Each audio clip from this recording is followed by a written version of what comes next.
नमस्कार. आज आपण बनवतोय कांदे पोहे. अगदी झटपट होणारे हे कांदे पोहे ज्यांना स्वयंपाक येत नसेल तेही झटपट आणि छान बनवू शकतात.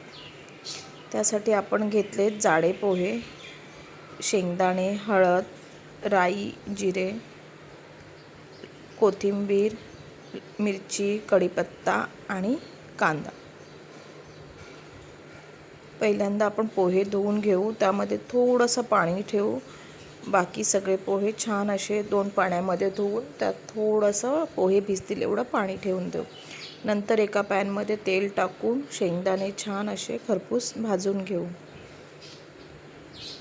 शेंगदाणे आपण कांदा भाजल्यानंतर तेलावरही टाकू शकतो, पण त्यामुळे थोडेसे शेंगदाणे खाताना कचकच दाताखाली लागतात आणि कच्चे लागतात. पण हे असे भाजून घेतले का पोह्यांमध्ये खूप छान अशी याची टेस्ट येते आणि शेंगदाणेही खायला खूप चविष्ट लागतात पोह्यांमध्ये.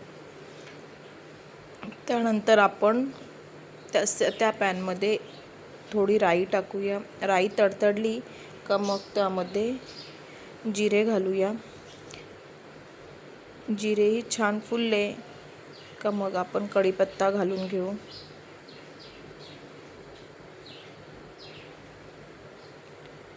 कढीपत्ता तेलावर थोडासा भाजला का मग आपण त्यामध्ये हिरवी मिरची आणि कांदा घालून घेऊया. हिरवी मिरची आणि कांदा छान असं तळून घेऊ. कांदा स्लो गॅसवर गुलाबी होईपर्यंत छान तळून घ्यायचं.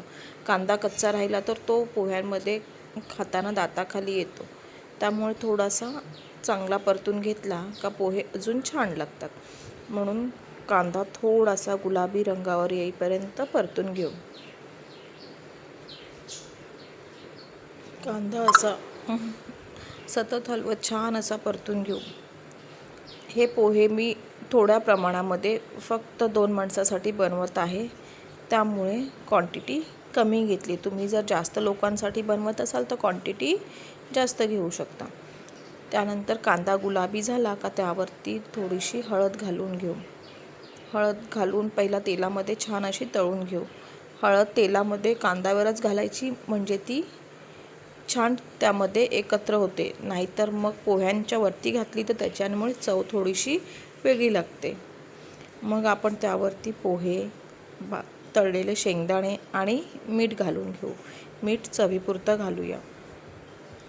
त्यानंतर सगळं छान एकत्र करून घेऊ.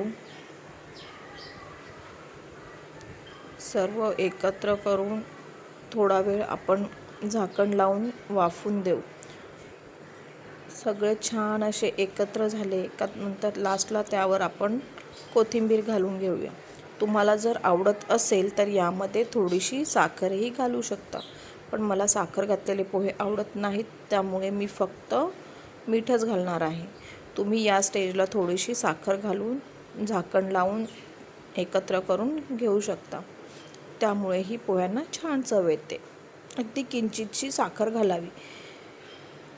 कोणी त्यामध्ये लिंबाचा रसही घालतात, पण मी लिंबू खाताना घेते, त्यामुळे अगोदर त्यावरती घेत नाही. त्यामुळे काही वेळेला कोणाला जर लिंबू टाकून पोहे आवडत नसेल तर त्यांनाही ते पोहे खावे लागतात. म्हणून नेहमी आपण लिंबाचा रस पोह्यांमध्ये शिजताना टाकू नये.